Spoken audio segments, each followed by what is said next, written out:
नमस्कार, मी पूनम तुमचं पूनम बेसिक रेसिपीजमध्ये पुन्हा एकदा खूप खूप मनापासून स्वागत करते. तर आज आपण होळी स्पेशल पुरणाच्या पोळीची रेसिपी बघणार आहोत. तुम्ही इथे पोळी बघू शकताय. काय मस्त आपली पुरणाची पोळी अगदी फुग्यासारखी टम्म फुगली आहे. होटाने तोडली तरीही अगदी सहज तुटू शकते. इतकी छान मऊसूत आणि चविष्ट ही पुरणाची पोळी झाली आहे. तर पुरणाच्या पोळी करताना मी आजवर कोणी न सांगितलेल्या टिप्स तुमच्याबरोबर शेअर केल्या आहे. तर व्हिडिओ थोडाही स्किप न करता शेवटपर्यंत नक्की बघा. चला तर मग वेळ न घालवता झटपट अगदीच पारंपरिक पद्धतीने पुरणाच्या पोळ्या कशा करायच्या ते बघूयात. तर त्यासाठी ना मी इथे आधी कणिक मळून घेणार आहे. तर 1.5 कप इतकं मी गव्हाचं पीठ घेतलं आहे. तर हे गव्हाचं पीठ मात्र आपल्याला मैदा चाळण्याच्या चाळणीवर आधी चाळून घ्यायचं आहे, किंवा तुम्ही वस्त्रगाळ हे पीठ करून घेतलं तरीही चालेल. तर या ठिकाणी पीठ व्यवस्थित मळून घेणं खूप गरजेचं आहे, त्यामुळे आपल्या पोळ्या लाटताना फाटत नाही. हा कोंडा आता आपल्याला काढून टाकायचा आहे.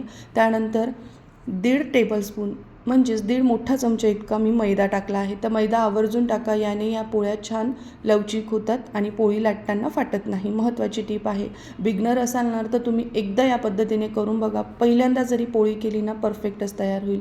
चिमूटभर मीठ टाकायचं आहे आणि 1.5 टेबलस्पून आपल्याला यामध्ये तेल टाकून घ्यायचं आहे. तर या ठिकाणी रेग्युलर रूम टेम्परेचरचंच तेल मी टाकलेलं आहे. पाव चमचा हळद घातली आहे. आता या ठिकाणी ना हळद घालणं पूर्णपणे ऑप्शनल आहे. तुम्हाला आवडत नसेल तर स्किप करा. पारंपरिक पद्धतीने पुरण करताना पिठामध्ये हळद घातली जात नाही, पण याने रंग छान येतो पोळीला, त्यामुळे मी हळद घातली आहे. आधी सुके जिन्नस अगदी व्यवस्थित मिक्स करायचे आहे आणि मग थोडं थोडं करत पाणी टाकून आपल्याला याची सैलसर कणिक मळून घ्यायची आहे. कणिक मळून झाली की यामध्ये ना अगदी थोडंसं तेल टाकायचं बघा. एक अर्धा चमचा इतकं शेवटी तेल टाकायचं आणि पुन्हा कणकेला हे तेल व्यवस्थित लावून घ्यायचं आहे आणि झाकण ठेवून आपल्याला ही कणिक 2 तासासाठी रेस्ट करायला ठेवायची आहे. तर महत्त्वाची टीप म्हणजे कणिक जेवढी आपली मुरते तेवढ्या आपल्या पोळ्या छान मऊसूत आणि व्यवस्थित लाटल्या जातात. आता आपण ही कणिक बाजूला ठेवूयात. पुरण तयार करायला घेऊयात. कुकरमध्ये एक मोठी वाटी भरून आपल्याला चणा डाळ म्हणजे हरभऱ्याची डाळ घ्यायची आहे. स्वच्छ 3 पाण्याने डाळ धुतली गेली की यामध्ये 3 वाट्या आपल्याला पाणी टाकायचं आहे, किंवा मग एक पेरं इतकं वरतीपर्यंत डाळीमध्ये पाणी टाकायचं, म्हणजे डाळ आपली मऊसूत शिजते. आता सर्वात आधी ना डाळीला एक उकळी आणायची आणि कुकरचं झाकण लावून आपल्याला मीडियम फ्लेमवर याच्या 4 शिट्ट्या करून घ्यायच्या आहे. तर डाळ व्यवस्थित शिजवून घेणं खूप गरजेचं आहे. जर डाळ व्यवस्थित शिजलेली नसेल तर मग काय होतं, गूळ घातल्यानंतर ती कडक होते. त्यामुळे डाळ बोटचेपी होईपर्यंत चांगली शिजवून घ्या. तर या ठिकाणी ना कुकरच्या 4 शिट्ट्या झाल्या होत्या. पूर्णपणे वाफ निघाल्यावर आपल्याला झाकण उघडून यातला जो कट आहे तो बाजूला करायचा आहे. अशा प्रकारे हा कट काढून घेतल्यामुळे पुरणाची पोळी पचायला हलकी होते आणि या कटापासून आपण कटाची आमटी बनवू शकतो. याची रेसिपीसुद्धा मी आपल्या चॅनलवर अपलोड केली आहे, तिथे जाऊन तुम्ही नक्की बघा. आता शिजवलेली डाळ आपल्याला कढईमध्ये टाकायची आहे. त्यासाठी मी 1 वाटी इतका गूळ घेतला आहे आणि 2 मोठे चमचे यामध्ये साखर घातली आहे. तर अगोड पुरणाची पोळी खायला चांगली लागत नाही, त्यामुळे साखर आवर्जून टाका. आणि साखर टाकल्यामुळे काय होतं की हे पुरण लवकर आवळून येतं.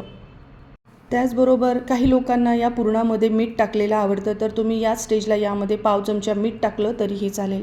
सुरुवातीला गॅसची फ्लेम थोडी मीडियम ठेवायची आणि असं हे पुरण चांगलं पातळ होईपर्यंत ढवळत राहायचं आहे. एकदा का पुरण असं पातळ झाल्यासारखं दिसलं की गॅसची फ्लेम लो करायची आणि आता हे शिजवून घ्यायचं आहे.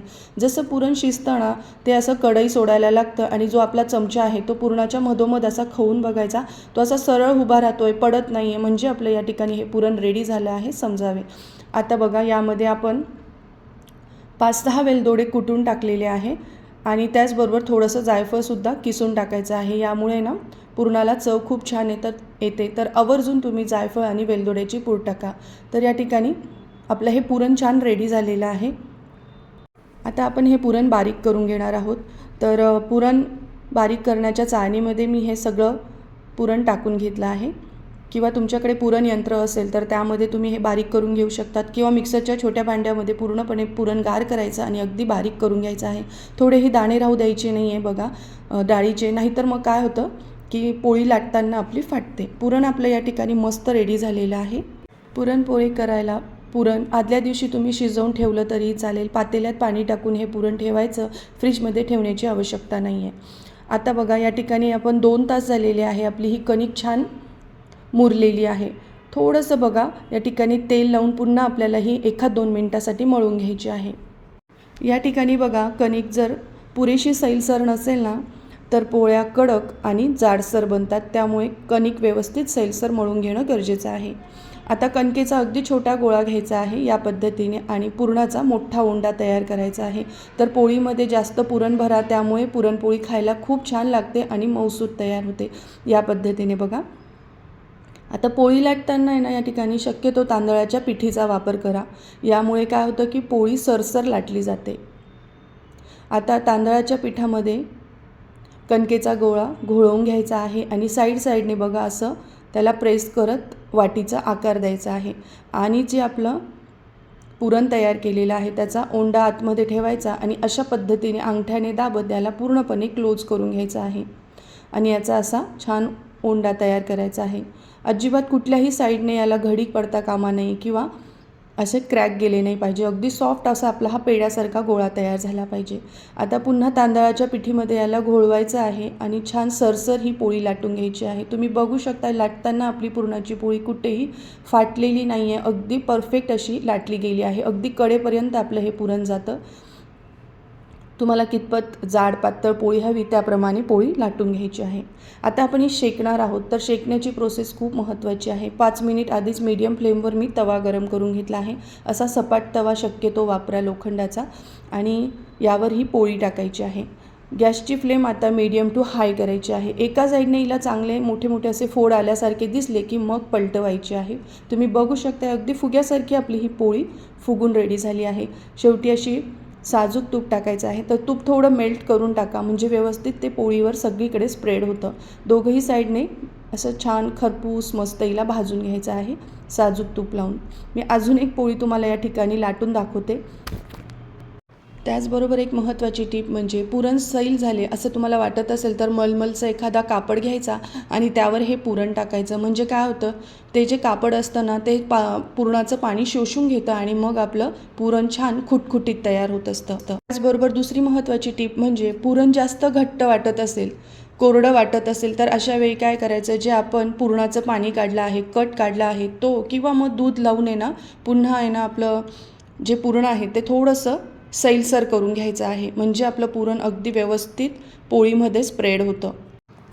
आता बघा मी अजून दुसरी पोळीसुद्धा तुम्हाला लाटून दाखवली आहे. अगदी कडेपर्यंत आपलं हे पुरण गेलं आहे. तर पोळी ना तव्यावर टाकताना महत्त्वाची टीप सांगायची राहिली तर जी आपण लाटलेली आहे पोळपाटावर बाजू, खालच्या साईडची जी साईड आहे ना पोळीची ती तव्यावर सुद्धा खालच्या साईडने येऊ द्या आणि लाटलेली जी वरची बाजू आहे ती वरती आली पाहिजे.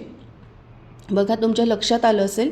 आणि चांगले एका साईडने तिला फोड आले की मग ती पलटवायची आणि मग शेकून घ्यायची आहे साजूक तूप लावून. सारखी अलटून पलटून पोळी आपण शेकली ना तर ती मग फाटते, त्यामुळे कमीत कमी वेळेस आपल्याला ही पलटवायची आहे. या एवढ्या मिश्रणामध्ये 9 पोळ्या तयार झाल्या आहेत.